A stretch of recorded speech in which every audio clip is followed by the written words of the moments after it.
गोजोन हामलायनायजों लोगोसे नोंथांमोनखौ गोदान खौराङाव बरायबाय। अन्नानै नोंथांमोना बे रादाबखौ जोबजासे नायलां।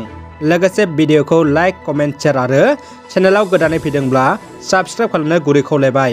गिबि खौराङाव दङ मेट्रिक आनजादाव सेथि थाखोआव उथ्रिसारना टप 10 मासियाव आवग्रिनो हानाय फरायसाफोरखौ क'क्राझार जिल्ला एबसुआ मान बावदों। गुबुन गुबुन बोसोरफोराव बरनाय आरो मान बावनाय बायदि देग्लायबो 2022 मायथाइनि मेट्रिक आनजादाव बर' बिजोंजों फरायनानै सेथि थाखोआव उथ्रिसारनो हाना जिथि सारि टप 10 मासियाव आवग्रिनो हानाय सा 10 फरायसा फरायसुलिफोरखौ क'क्राझार जिल्ला दुलाराय बर' फरायसा आफादनिफ्राय बरनायजों लोगोसे मान बावो। सांग्रां जा, हाग्रायाव रज'नाय सिनाय मोनि जानला मोनला मैखुन जानायनिफ्राय गोजानाव था।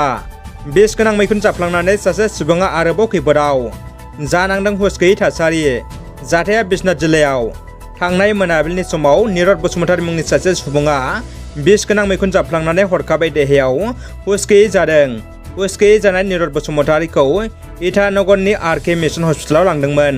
नाथाय आबुं फाहामथाय होनो हायैयाव दा साबसिन फाहामथाय होनो आर.के. मिसन हस्पिटालनिफ्राय गुवाहाटीनि JNRसिम लानानै फैनाय जाबाय आरो दा फाहामथाय होगासिनो दङ। दासिम बिथां निरदनि सावस्रिया माबायदि थासारियाव दङ मिथिनो मोननाय जायाखै। आसामाव गिबि मन्थ्रि डक्टर हिमन्त बिश्व शर्मानि मन्थ्रि आफादाव आरोबाव 7 मन्थ्रिनि खालि जायगा दङ आरो बे मन्थ्रि सभायाव थाबैनो 7 मन्थ्रि थिसननो थांगासिनो आरो बेवहाय इउपिपिएल इजिपिनिफ्राय साफायै मन्थ्रि मोनगोन होनना सानजा क'क्राझार बियामनि एमएलए लरेन्स इस्लारि बिथाङा खौरां बिजोङाव फोरमायो। मख'नो गोनांदि इउपिपिएल दोलोनिफ्राय मन्थ्रि मोनोबा सोरनो होगोन दासिम मिथिनो मोननाय जायाखै। दासान्दि इउपिपिएल दोलोनिफ्राय एमएलए गबिन्द बसुमतारी, लरेन्स इस्लारि आरो जयन्त बसुमतारीनि मुङानो जर'खायै सावरायजागासिनो दङ। कंग्रेसनि दैदेनगिरिफोरखौ पुलिसआ एरेस्ट खालामदों।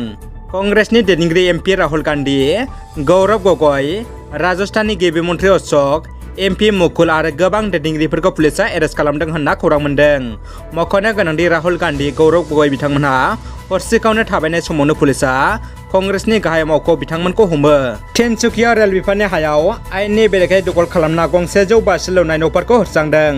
आसाम तिनसुकिया जिल्ला एलसिं गेटनि साखाथियाव थानाय सिरिपुरायाव रेल बिफाननि हायाव आयेननि बेरेखायै हा दखल खालामना न' लुना थानाय माखासे सुबुंफोरखौ रेल बिफाना तिनसुकिया जिल्ला सामलायगिरि बिफानफोरनि हेफाजाबाव दिनै 13 जुन 2022 समबारखालि होस्रांनाय जादों। बे होस्रांनायावनो गासै 182 आयेननि बेरेखायै न' लुनायफोरखौ होस्रांनाय जादों होननानै मिथिदों आरो बे होस्रांजानाय न'खरफोरनो गिबियावनो इफेक्सन खालामगोनखौबो रेल बिफाना मिथिहोदोंमोन होनना फोरमायदों।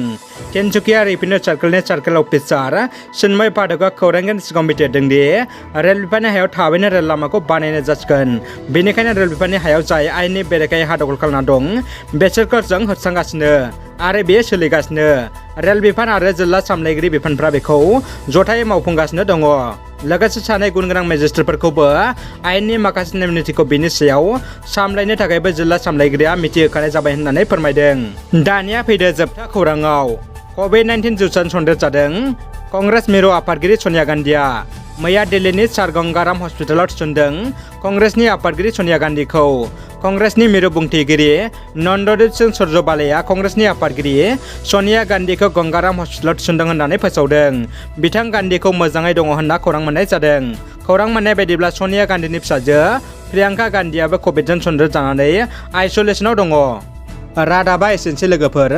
रादाबखौ जोबजासिम नायनायनि थाखाय गासिनिसिमबो साबायखर आरो गोजोन हामलायनाय थाबाय।